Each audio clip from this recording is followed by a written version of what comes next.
guys, it's Frankie here, and just to help you keep morale up a little bit, I thought I'd do a little educational video with you. We're just going to talk about technically correct styling when it comes to lashes. Now, I'm not always talking about salon lashing because what you do on a client in a salon that has a certain requirement is very much different to what we're actually judging at competition level and what we class as a technically correct set of lashes. But when I teach my students, from whether it's the get-go as a beginners or in all of my classes, I do like to teach technically correct lashing, and there's reasons why we do that, as well as just trying to show you how if you do get your styling right and you stick to these guidelines, you're actually going to really make the eye look so much more beautiful rather than distorting it, which we see on quite a lot of images that of sets of lashes that people have applied to people. And I'm going to showcase some of these in a minute. Now, a little disclaimer, some of the images that I'm showcasing are not my own. They are images that I found on Google and Instagram. I'm not here to bash anybody. I'm just here to show you where people have made mistakes.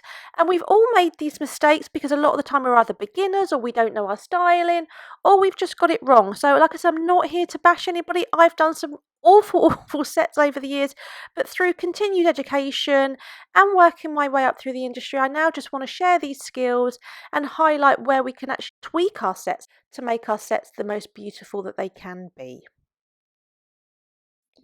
So this image here that I'm using isn't actually mine, but it was a beautiful image that I think I was using for one of my coloured lashes tutorials.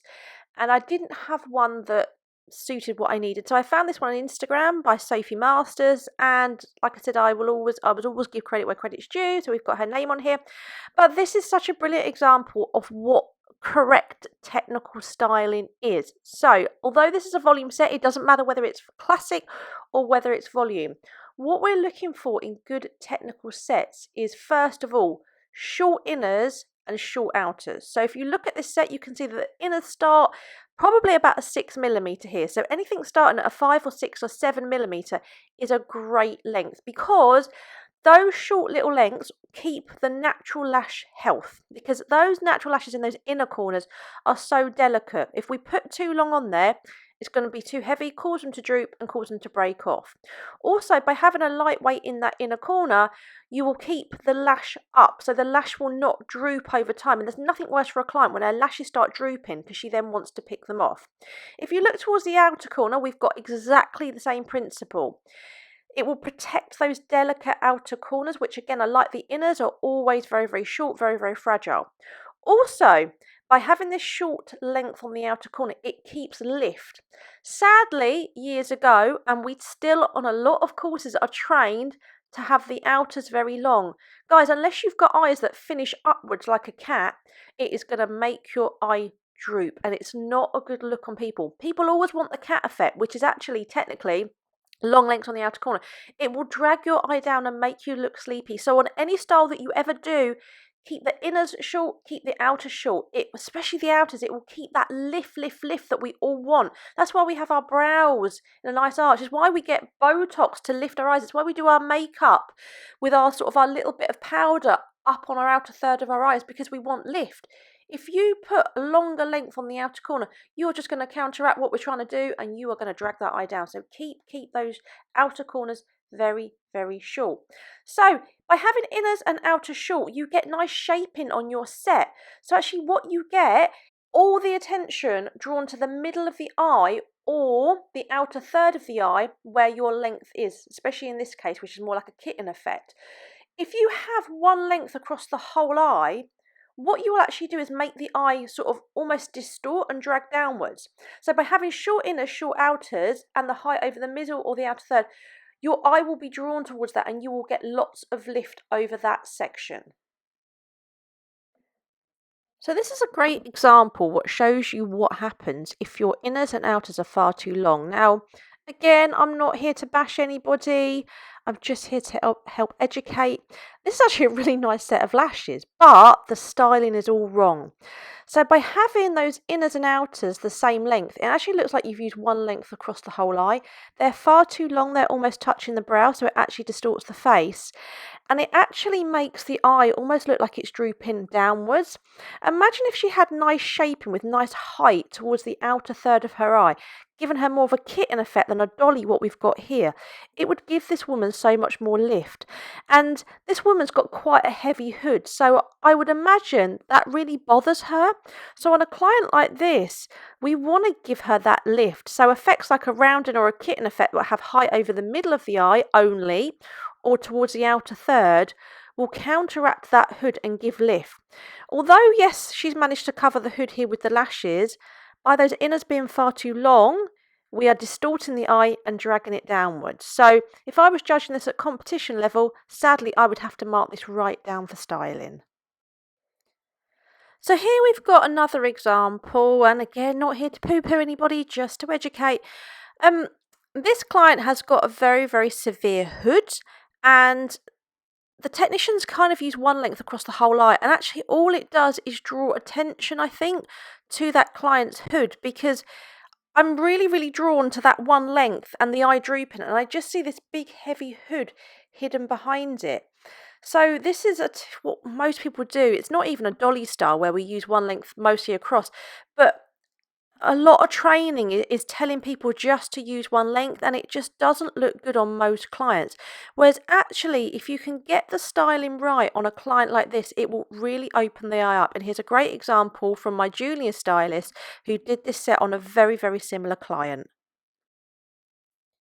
So this is one of our clients, Tony, and as you can see, Tony's got a very, very heavy hood, which makes it look like her eyes are droopy, and they're not, it's just her hood.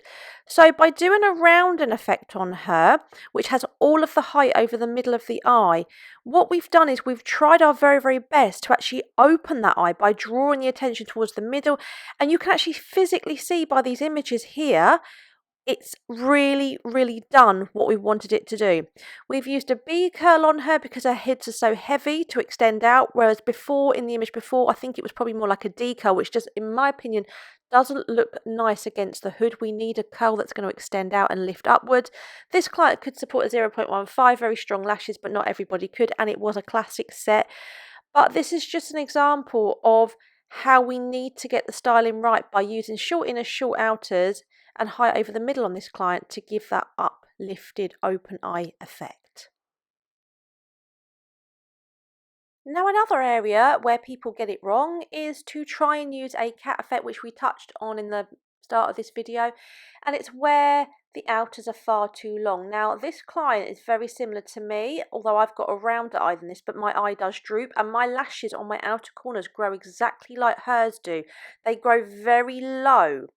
So by using too much length on this client's outer corner, you can physically see here it's actually dragging the eye down. Now I bet this client is unhappy with that because she would have had this naturally anyway. So by getting extensions, she's going to want lift. So what I've done here is I've sort of overlaid some lines to assist you. This client would look so much better with having more of a kitten effect in the green, where we've got like a peak of height towards the outer third to counterbalance that eye and lift it up. Whereas actually, with the eye that we've got the red on, you can see the way in which the line swoops downwards towards the outer corner and drags this client's eyes down. She's also very wide set as well. As you can see, her eyes are set very wide apart. So by having a lot of this length on the outer, technically it is the incorrect styling. And again, I'm not here to bash anybody. It's just here to assist. I've done this when I was a young technician. So we all get it wrong. But if I was, again, judging this at competition level, I would be judging this right down, unfortunately, for styling, because it does nothing to counteract what we've got going on this client. Now this image isn't mine, but it's a great image that I found. Lovely short inners, lovely short outers, height over the middle but not too much, but you can just really see the difference in the height in the inners and the outers and over the middle, which really gives this eye a lovely lifted effect. It's beautiful. This is my client Cheryl. A few of you might have heard me talk about her before, but it's just showing you my mapping on her. Very short in as a 6 and finishing on a 6. So everything overall is very, very short on her. And finally, I really, really love this effect. This is a cracking kitten style that I managed to do just to really accentuate this client's natural, beautiful eyes and give a really beautiful lifted effect towards the outer corner. So I'm going to stop here. I know I've been waffling a little bit, but I really hope that in this current climate, this video has just given you a little bit of assistance just to help you upskill over the months, ready to hit the ground running when the industry picks back up. As you can see, styling is really, really important. It's why I like to have styling classes as part of my academy and try to encourage people to not sidestep those. A lot of people do take their beginners and go straight into volume, and I can understand why, but it is important that we take these styling classes because you could produce the most beautiful volume fans, but if you get your styling all wrong, like we've seen in some of these images, your overall effect isn't going to look great. So I hope you've enjoyed those ones. If you do have any questions, guys, please pop it in the comments box below or drop me a DM. I will always do my very best to help you. Don't forget to follow me as well if you don't already do so, because I'm going to be doing lots of these different videos over the coming months just to really, really help you in this what's going to be probably a quiet period for all of us, like I said, ready to hit the ground running when our industry no doubt improves over the months. Thanks for watching, guys. Bye.